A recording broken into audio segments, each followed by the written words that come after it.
Can you give me a sense of what's happening on the sideline in the second half as they score 29 straight points? I guess I should say when the offense is on the field, you guys go to the sideline and gather and try to sort through things. From our point of view, we're trying to figure out how they're attacking us the best way that we can kind of stop the bleeding, stop the big plays, figure out a way to force them into negative plays on first down. That was one of the things Coach Frazier and Coach McDermott mentioned, is that we got to get them to play behind the sticks and not let them control the down the distance and second down. So for us, it was about how we can have some plays, or I should say for us, it was about how we can force negative plays on first down. That was mainly our main focus.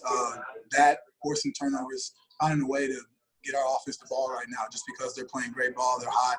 17 is playing phenomenal, so we're just trying to do our best to force turnovers and give them a short field. How do you think you handled it, given the fact you won the game, but it did go on an awful long time where you couldn't stop them? I think we handled this game pretty well. Just being here for 7 years, seeing the ups and downs of ball games, how, whenever we tend to let teams get back in the game, we slowly tend to lose it. This team is a completely different makeup. We're fighting and we're swinging until the fourth quarter, and there's zeros on the clock. So I think just watching our offense and the way they perform, the way they execute that last drive with 40 seconds left on the clock, take a penalty, okay, so we line back up and we keep playing. I think that's how this team is made up. No matter what's going to happen, we're going to play fast, we're going to play aggressive. If a penalty happens, we'll line back up and we'll figure out a way to get it done. Thanks, Jerry. Yep.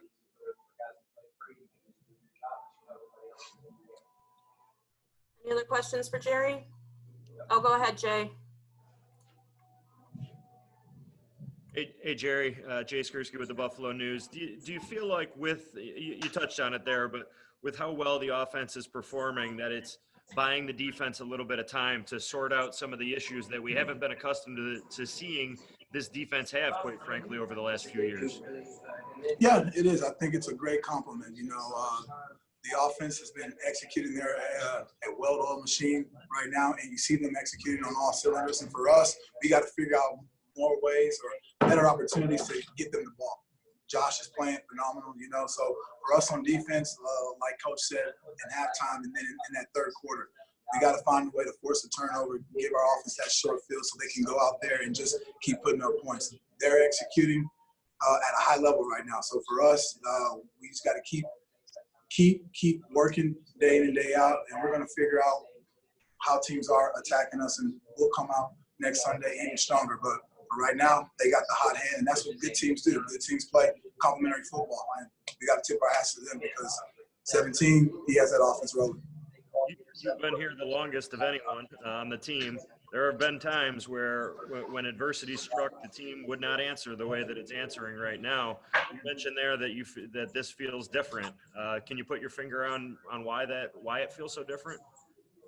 It's just the men we have in the locker room. Everyone's character of we're going to fight all the way down to the zeros are on the clock. So I think when you have a group of guys who are willing to play ball like that, play hard, no matter the situation, no matter the down and distance, no matter where we're at, we're going to come out there and we're going to play hard and we're going to give it everything that we got. And I think the way Brandon Bean and Coach McDermott got put this team together, finding guys who are competitive, who want to go out there and play ball, you can just feel the way that we came together this spring, the way we've been working together throughout training camp. You can just see how the competitiveness has just been coming out of guys and how we're going to swing, we're going to fight, we're going to fight all the way. And today was a great testament of 40 seconds left on the clock. We get hit with a 15-yard face mask penalty. We're still fighting. We're still finding ways to get in that end zone, pick up that first down, just playing football. And when you got guys out there thinking about ball, playing about ball, and not worried about anything else, the outcome's going to be in our favor. Thank you. El Capitan, Jerry Hughes, Milton Hawkins, Buffalo Sports 1080, man. Hey, man, y'all know how to keep us on the edge of our seats in here. Hey, it's football in the NFL, man, any given Sunday. Absolutely. Now, care to talk about how important was it to have eye discipline and not to pay attention to all that window dressing that was going on in the Rams offense? Oh, it was huge. We talked about it all week, just given the makeup of this offense. It was going to be a lot of misdirection, a lot of wide zones, zone left, zone right, misdirection, and play action pass. We knew that was their game plan. We were surprised that they stayed in their game plan coming out of the halftime, just because our offense was just rolling so well, putting up points. We thought maybe they would kind of switch it up a little bit, but their OC, he stayed true to what he does. And so for us, it just comes down to one gap, and everyone's got to be fundamentally sound. So I think for us, it's a great teaching tool for us whenever we face these wide zone teams of how we're going to go out there and attack them. And we'll watch the film tomorrow and figure out how we can get better in this situation. Absolutely. Speaking on getting better, you guys are 3-0 right now. You was 3-0 last year. What's the difference between this year's 3-0 team than last year's?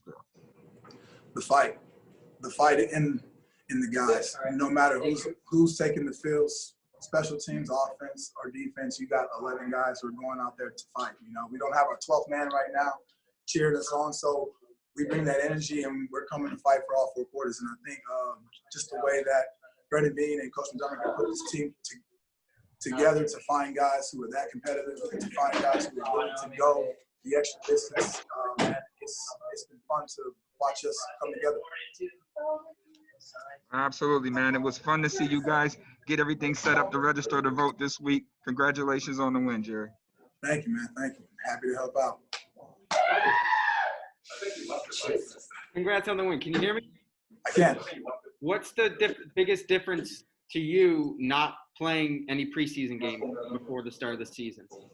The film study. You just don't have the amount of film to watch teams study your opponents. So you pretty much come into Sunday just going off of whatever they put up the past 2 weeks. And so that's probably been just the most difficult part, because normally we have enough film to where we can identify each team's strengths and their weaknesses. Right now, it's we're playing football on Sunday. And so it's fun just because a lot of guys are fresh and we're able to go out there and play fast, but also just from a football study standpoint, it's just hard to study your opponent and really get an extra beat on them just because of the lack of film right now.